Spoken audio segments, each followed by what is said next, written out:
Ano pa po ang ginagawa nito? Nagpataw ng buwis.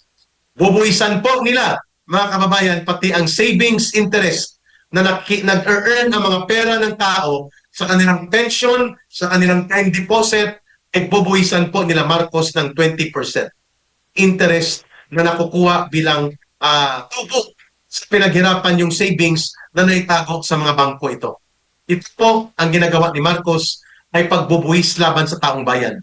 12% po ang ibubuwis sa mga gumagamit ng services ng Netflix, mga Prime Movie, mga HBO exclusive, Netflix, YouTube, pati po ang mga online purchase sa Lazada, Shopee at Temo.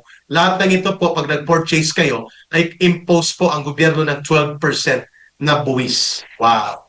Samantalang hindi po binubuwisan ng tama at matino mga malalaking korporasyon ng mga oligarkiya, ng mga malalaking corporate business, ng mga burokrata kapitalista din na kasabwat at kabarkada ni Marcos. For goodness, ito pala ang ibig sabihin ni Marcos ng the good life. Good life para sa mga oligarko habang pasakit at pahirap po sa mayoriya ng mga mamamayang Pilipino.